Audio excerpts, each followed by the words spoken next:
I get to lead a team of fantastic and brilliant concept artists, and our role is to create the characters that you see in the game. That's everything from the main hero cast you see to the creatures, the gods, and monsters that you come across. The hope is that we get something that feels unique and stands up to the history and the legacy of what the God of War franchise has always done. I feel like from the first games, that was a similar approach that they were doing, and that's not always easy.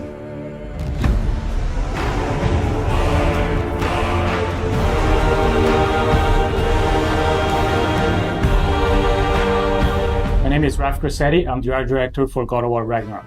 Hi, my name is Marissa Coppert. I'm a character technical artist. Hi, my name is Angela Rico, and I am a senior character artist in God of War Ragnarok.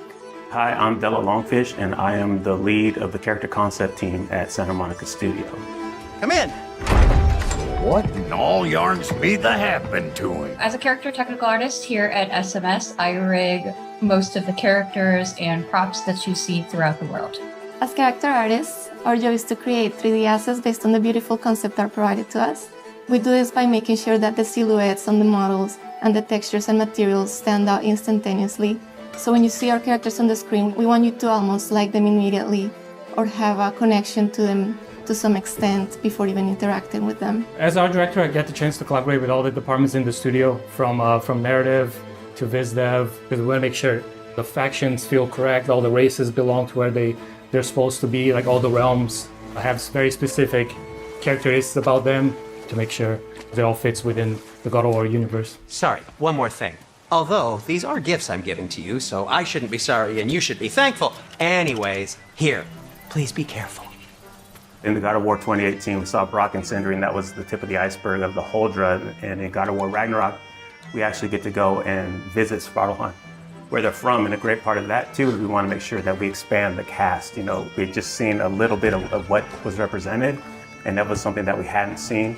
Svartalfheim is a beautiful place. There's a lot of different biomes. You go from wetlands to mountain springs, and took a lot of inspiration from hot springs, from the minerals that you find, a lot of colorful minerals, a lot of resources. So the dwarves being the races that they are, we knew we wanted to play on that as well. So you see their influence on Svartalfheim on every corner.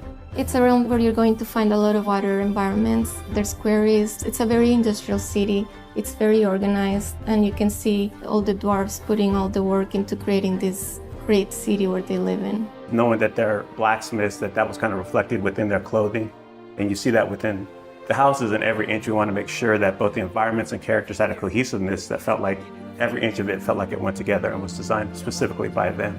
And again, that's something that we haven't seen in some of the other realms and is unique to these characters and their location. And the hope, it all goes together and creates a feeling within a realm that you're excited to see, feels unique, and really creates that sense of wonder where you want to go back.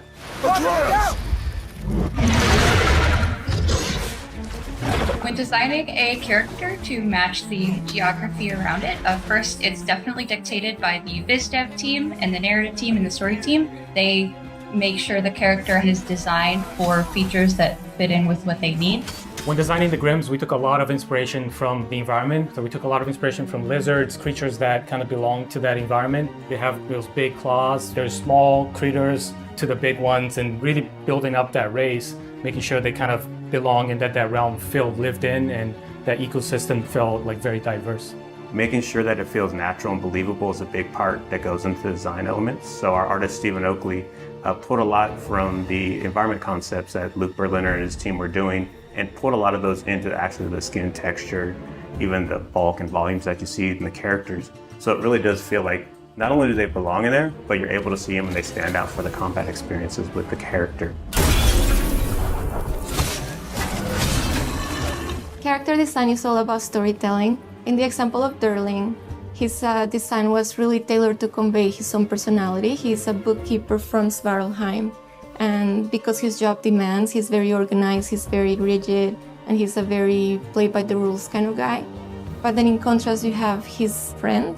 So when you see Durling connect with his pet, we see that he's not all just this rigid librarian guy, but that he's got a softer side to him. I do believe that we're all storytellers, no matter what we do, even in the tech side of things. I mean, we work to make these characters that then tell a story, and we can also kind of put those features and traits on our rigs.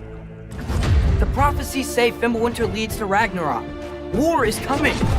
Svartalfheim, the dwarves, working with different races from different realms, so definitely seeing Ragnarok and the impact of that into the realm, it puts them into this position that's very interesting to see which side they take and things that they're building. So as you go through the level, you find out a lot more about this race and the political situation that is happening while Ragnarok and Fimbulwinter is taking place. Hey, dwarves!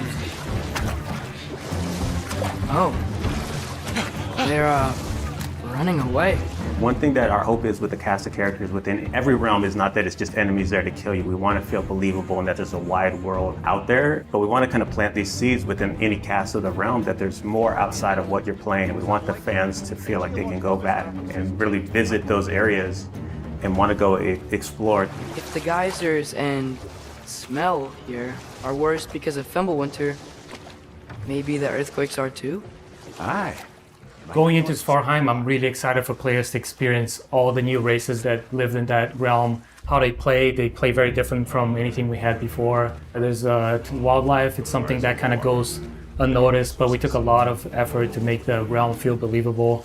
So there's a lot in Svartalfheim, a lot to explore. I'm really excited for Svartalfheim. It is a gorgeous realm. After looking through some of the cinematics and playing some of the cinematics and playing through some of the puzzles, I'm so excited how water plays such a big feature in that realm, and that is so cool. I'm most excited for fans to finally get to see how the dwarves live. Brok and Sindri were fan favorites in the last game, so I think that all the work that we've put into Svartalfheim is going to make all the other dwarves shine just as bright as the brothers did. The best part I have is turning on the YouTube and seeing all these callouts and all the attention to detail that the fans pick up on. That's one thing that we keep in mind when we're designing characters, to make sure we do right by the fans. And knowing that all the work we put in will be seen and appreciated. That's not always the case, but our fans just get every little nook and cranny on that. And we love that, and we packed a lot of that in for this new cast, and we hope you guys get the same feeling with God of War Ragnarok.